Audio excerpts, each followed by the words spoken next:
김건희를 특검하라. 윤석열 대통령은 퇴진하라.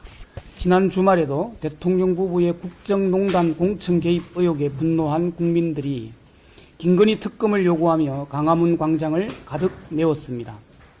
오늘 이 시간까지 대학교 98곳을 비롯해 총 102곳 4,786명의 교수, 학생, 연구자가 윤 대통령 하야 및 퇴진을 촉구하는 시국선언을 하였습니다. 교수 시국선언은 한국 현대사에서 더 이상 여지가 없을 때 터져나오는 지식인들의 종지부 같은 것입니다. 4.19, 5.18, 6월항쟁, 촛불혁명 등 역사의 변곡점마다 교수들의 외침이 있었습니다. 지금 터져나오는 교수들의 시국선언은 규모와 수위면에서 과거 어느 때보다 더 넓고 빠르게 진행되고 있습니다. 이는 윤석열 퇴진을 명령하는 거대한 국민 저항의 전조임을 우리는 알고 있습니다. 모든 국민은 알고 있는데 윤석열과 김건희와 국민의 힘만 모르는 듯 하고 있는 것 같습니다. 탄핵과 하야, 윤석열을 심판과 퇴진을 요구하는 국민 여론을 물타기 위해 검찰은 정치 개입을 노골화하고 있습니다. 정치검찰의 본능을 본격화하고 있는 것입니다.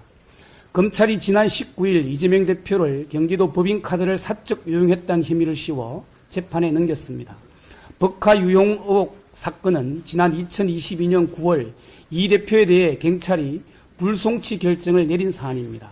그러나 검찰은 지난해 9월 국민권익위의 수사 의뢰라는 형식을 빌려 재수사에 들어갔습니다.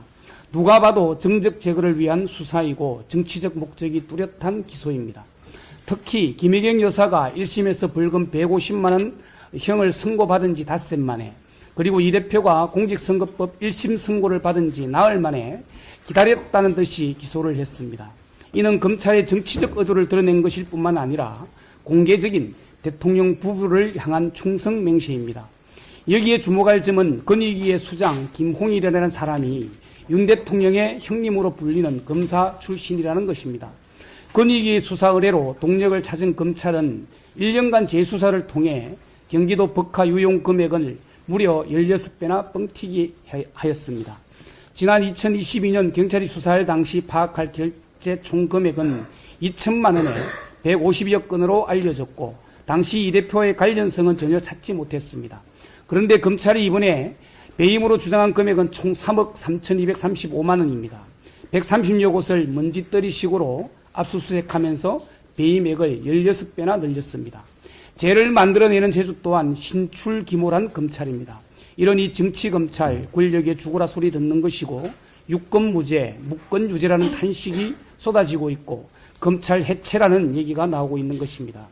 정적 제거를 위한 먼지떨이식, 인디언식, 기우제식 수사로 이재명 대표 죽이기에 혈안이 되어 있는 검찰과 윤석열 검찰 독재 정권에 경고합니다. 비가 내릴 때까지 기우제를 지냈다는 인디언들의 그 간절한 바람처럼 김건희 특검을 통해 모든 진실이 밝혀지고 윤석열 검찰 독재 정권이 물러날 때까지 우리 국민들의 촛불은 꺼지지 않을 것입니다. 민주주의는 피를 먹고 자란다고 합니다. 국민을 이기는 권력은 없습니다. 김건희를 특검하라. 이상입니다.